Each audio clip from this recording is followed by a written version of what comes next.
Cory Rx, the owner of RX Elites, today with me today. I appreciate you, Mr. Chicago, Southside Inglewood. I grew up on 67th and Walcott.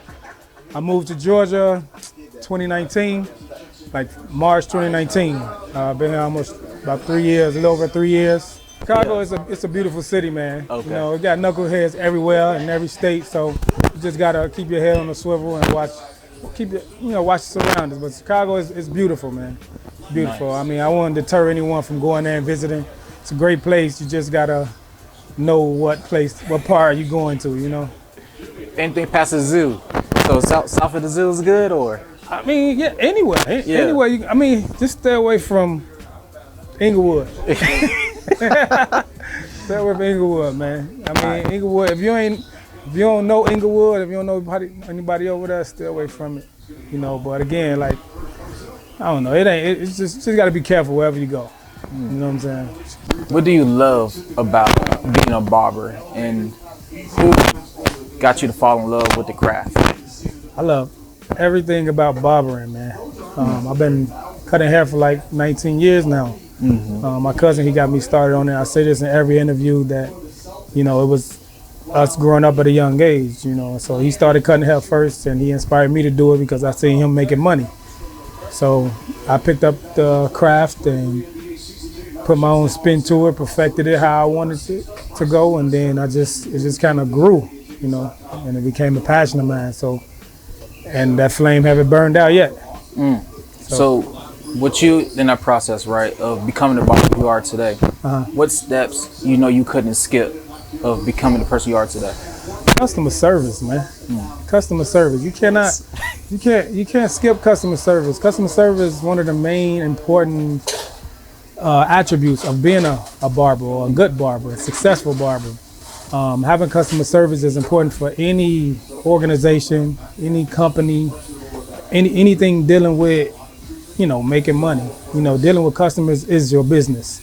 Right. You know, so me, I always been a people person. I always had a personality that kind of grabs the people. onto people. Yeah. And people culture. like kind of, yeah. So it's more like a, how you say it, like an efficacy. You know what I'm saying? So it's like, it's like, people drawn to me and I drawn to other people, regardless of who they are, you know. So it's just like, and that helped me with my customer service skills, you know. So I just picked up that, and it took me to where I'm at now. But that's one thing I couldn't have skipped, is customer service. Okay. And, you know, building RX Elites, right? You know, so from the foundation to the family system that you have now, when you was creating this and putting this down on paper, how did you see it in your vision to bring it to reality? So I saw it just as it is now. When I wrote it down, I write down everything. Years ago, I've been practicing writing down all of my thoughts, because I mean, anybody can say, I got a short memory, you know. And then they say if you're really serious about something, you'll write it down so you can always revert back to it. So I write all my thoughts down that I'm serious about. And when I wrote this down, I see it like how it was written down. How it's operating right now, I seen it. I foresaw that, because it's important to know where you're going. If you got a target, you know, you got to have that aim for it. You know, you can't just be shooting out, you know, blindly. Right. So this was one of the targets that I could not miss. You know, okay, I'm gonna open a shop. It's gonna look like this. It's gonna have these things. So I visioned that. I wrote that down, and then I put everything in my soul to accomplish that, and it's flourishing still now. So your biggest thing here is family. Yeah, absolutely. Team. Yes. Lovemanship. Yeah. Never heard lovemanship, but yeah. Yeah, that's a good word. So how do you value family, and what does family mean to you in the shop? I'm real big on family. Growing up, my mom used to cook for the whole block. You know, she instilled that family value into me and everybody that know me and our family. And, you know, our friends, like, they'll come over our house and eat. So just having that family feel has always been a part of me. Right. So opening a business and having that family feel, it was, you know, it was just like second nature to me.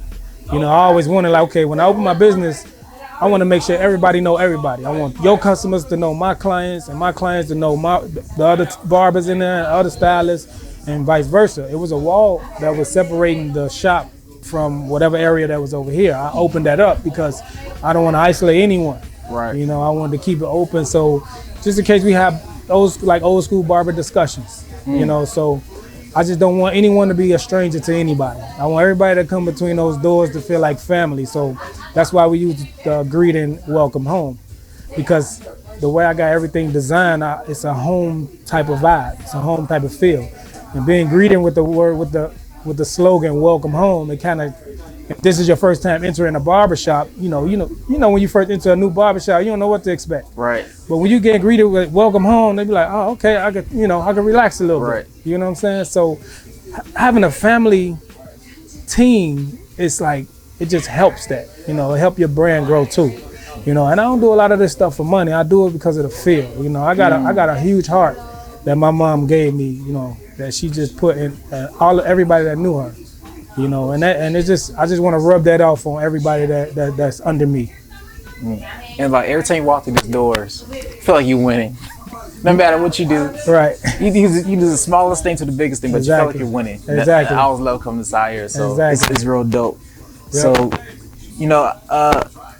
what do you see yourself in 5 years, and where do you see the company in 5 years? 5 years, I want to open another shop. So this is my first one I opened in 2020. It'll be 2 years October. Mm-hmm. I want to open another shop next year.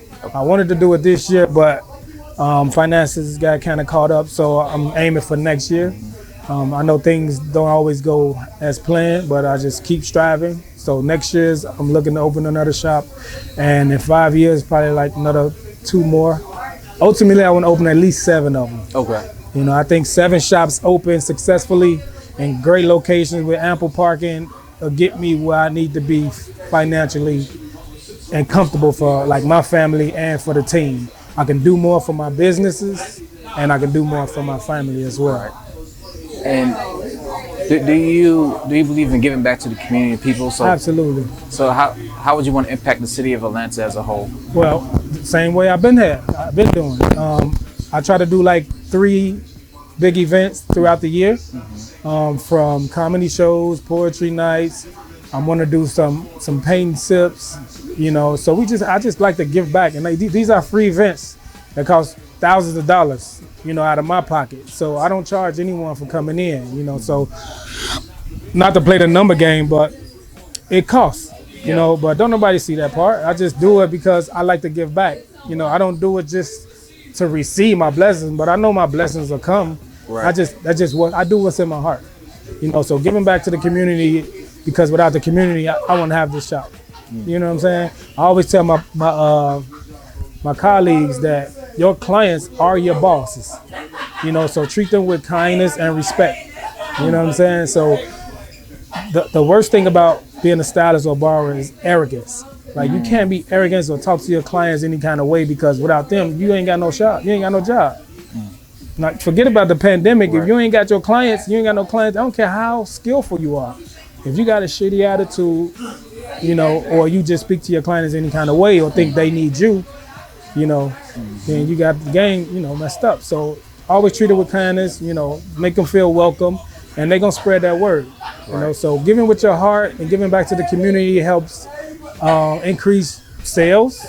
Yep. Increase, people coming in, awareness, increase word of mouth, and people want to work with you. You know what I'm saying?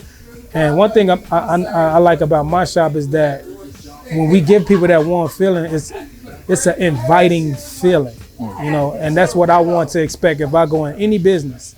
You know what I'm saying? I like to call it the Chick-fil-A mentality. Yes. I never been in a Chick-fil-A where the people aren't greeting you with kindness and respect. So that's how I want my people to do the same. Nice. So I asked your colleagues, if they pick up any specific quotes or sayings that you say. Everybody had their own specific thing that they adopted from you. Where do you adopt your sayings from? What do you mean sayings? Quotes, little. So you have like little sayings. Everybody got little things that is personalized to them only. Yeah. But the people around you start to pick up your personality. So growing up or in a barbershop, was there like a barber that says a certain thing that you picked up and adapted into your life? Nah, I listen to a lot of motivational speakers, so a lot of quotes and all that. I can't really remember a lot of them, but it's one that I live by. I think I got it from Jim Rohn. I think he got it from someone else. Maybe what's his name? Earl Nightingale, I think. So I got it from Jim Rohn. Jim Rohn got it from Earl Nightingale. So these are two famous motivational speakers that I listen to often. And he said, you don't have to be great to start, but you have to start to be great. You know, and I take that, I look at that, and I live by it because, and I think it helps me with my, I guess, like my fear of starting something new, because it's basically saying like, you're gonna be clumsy in the beginning. Yeah. You know, you may make some mistakes, you may trip and fall, you may look goofy or clumsy, but you ain't gotta be perfect to start. Everybody look the same when they start. Some people may have a little bit extra skills or some practice, but once you start and you keep going, you get the hang of it, you could become great. You could become as skillful as you want to be. You just got to keep going. You know, I tell my my barbers and stylists, like, I never had like any fear of sharing my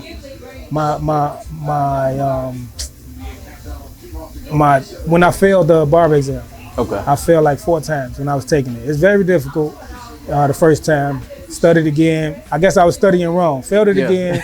Failed it the 3rd time. And I just come in here laughing like, I failed it again. I'm going to do it again. Yeah. They be like, man, you dumb motherfucker. I'm like, all right, it's all good. You know, I never let that comments or anything deter me. I'm like, take it again. Because all I needed that one time. Right. I got it. So the 5th time I took it, passed it. And now it's inspiration to other people that think that they're not gonna take it because they fear of everybody gonna make fun of them or they think they stupid and all that stuff. But I took the test 5 times, bro. Passed it. Now I got a beautiful shop, running a beautiful business. You know, you just got to keep going. You know what I'm saying? You don't have to be great to start. Just start if you want to be great. You know. Nice, man. And where can someone find you for guidance, mentorship, and for services? Where can someone reach out to you? Well, they can follow the team page at RX Elites, which is RX_Elites, ELITES, or they can follow my personal page, which is Cory_RX, Cory CORY_RX. They can follow both those pages, message anyone. I operate both of them, and I reply as soon as I can. Yes, sir, man. Appreciate you, dog. Appreciate you, brother. You got it. You got to knock out words of wisdom real quick. You know, you gotta. You know what I'm saying? Off the top. All right, ready? Yep. 3, 2. It's your boy Cory Rx here at RX Elites. My words of wisdom is, you don't have to be great to start, but you have to start if you want to be great. Ronald Riches, man, best interview guy ever. Peace out. That was good. My man. I appreciate you. What? Crunching on chicken? No, he was laughing. He wasn't too loud, bro. Who? No. Let me see how I look. Oh, gotcha.